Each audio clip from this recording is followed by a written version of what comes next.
নমস্কার বন্ধুগণ, আশা করি আপনারা সবাই ভালো আছেন। ভাবার মতো কথা থেকে আমি এসে গেছি নতুন এক প্রতিবেদন নিয়ে। তো বন্ধুগণ, আজকের ভিডিওটা সত্যিই খুব দরকারি। কারণ এসআইআর হিয়ারিং নিয়ে অনেকের মাথায় এখন একটাই প্রশ্ন, ডাক পড়লে কি হবে? কি প্রশ্ন করবে? আর নাম কেটে দেবে না তো? তা বন্ধুগণ, আজকে আমি আপনাদের একদম পরিষ্কার করে বলবো হিয়ারিংয়ের প্রথম দিন কি হয়েছে, আর ভোটারদের কি জিজ্ঞেস করা হয়েছে, আর নির্বাচন কমিশন হঠাৎ করে কোন বড় সিদ্ধান্ত নিয়েছে। তাই আপনাদের অনুরোধ করব ভিডিওটা প্রথম থেকে শেষ পর্যন্ত দেখবেন। তো বন্ধুগণ, শনিবার ছিল এসআইআর হিয়ারিংয়ের প্রথম দিন। যাদের ডাকা হয়েছিল তারা ব্লক অফিসে গিয়েছিল। আমি নিজেও কয়েকজনের সঙ্গে কথা বলেছি। আমাদের পাড়া থেকে অনেকে ডাক পেয়েছিল।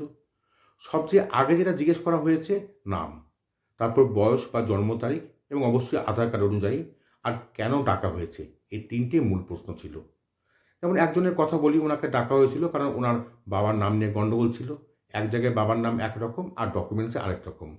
ওনাকে বলা হয় কি, এমন একটা কাগজ দেখান যেটা দিয়ে দুই নামের মধ্যে লিঙ্ক প্রমাণ করা যায়। উনি সেই কাগজটা দেখান এবং সাথে সাথে অফিসাররা কাগজটা স্ক্যান করে নেন এবং আপলোড করে দেন। আর পরিষ্কার বলে দেন 5 দিনের মধ্যে প্রসেস শেষ হয়ে যাবে, ভেরিফিকেশন হলে নাম ফাইনাল লিস্টে উঠে যাবে। কোনো চিন্তার দরকার নেই, অযথা আতঙ্কিত হবেন না। আরেকটা ঘটনা বলি, একজনের 2002 সালের ভোটার লিস্টে নিজের নাম নেই, বাবা মা ঠাকুরদা ঠাকুরমা কারো নাম নেই। উনি শুধু এসআইআর ইনুমারেশন ফর্মের উপরের অংশটা ফিল আপ করেছিলেন। তাকেও ডাকা হয়। কি জিজ্ঞেস করা হয়েছিল জানেন? কোথায় থাকেন, কতদিন ধরে এই ঠিকানায় আছেন, এবং এলাকার সঙ্গে আপনার কি সম্পর্ক। উনি বাবার জমির দলিল দেখান এবং সেটা স্ক্যান করা হয়। তাকে বলা হয় কি 5 দিনের মধ্যে ফর্ম ফাইনাল সাবমিট হয়ে যাবে। মানে বুঝলেন তো বন্ধুরা, নাম, বয়স, ঠিকানা আর কেন ডাকা হয়েছে, এর বাইরে কোনো অদ্ভুত প্রশ্ন কিছু জিজ্ঞেস করা হচ্ছে না। এখন আসি বড় আপডেটে। প্রথম দিন হিয়ারিং চলাকালীনই রাতে নির্বাচন কমিশন একটা অফিসিয়াল ঘোষণা করেছে, যদি বাবার নামে ভুল থাকে, 2002 সালের লিস্টে নাম না থাকে, নামের বানান অথবা বয়সে গণ্ডগোল থাকে, অথবা বিএলও অ্যাপে ভুল থাকে, এইসব কারণে ম্যাপিং নাম মিললেও অনেক ক্ষেত্রে হিয়ারিংয়ের ডাক আসবে না। এমনকি যদি নোটিশ ইস্যু হয়েও থাকে, পরবর্তীতে সেটা ক্যান্সেলও হয়ে যেতে পারে। আরও একটা বড় সুখবর, 2002 সালের হার্ড কপিতে যদি নিজের বা আত্মীয়র নাম থাকে, তাহলে হিয়ারিংয়ে যাওয়ার দরকার নেই। কারণ কমিশন পরিষ্কার বলেছে, আমরা ভোটারদের অযথা হ্যারাস করতে চাই না। কারণ প্রথম দিনেই প্রায় 32 লক্ষ মানুষকে ডাকা হয়েছিল, আর তাতে অনেক জায়গায় নানান সমস্যা দেখা দিয়েছে। আমরা এমনও দেখেছি, একজন মহিলা হাউমাউ করে কাঁদছিলেন।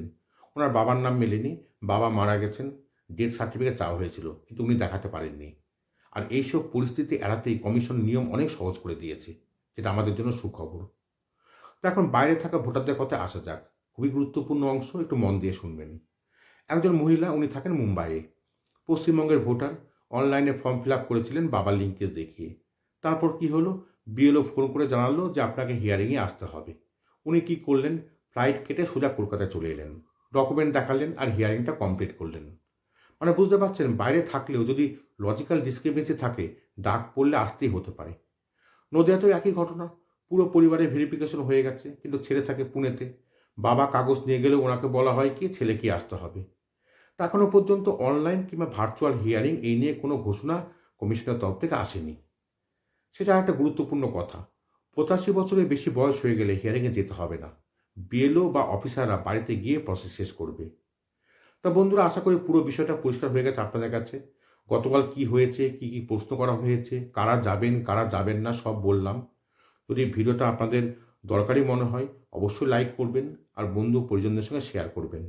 আর নতুন হয়ে থাকলে চ্যানেলটা অবশ্যই সাবস্ক্রাইব করবেন। দেখা হবে অন্য এক প্রতিবেদনে। ভালো থাকবেন, সুস্থ থাকবেন।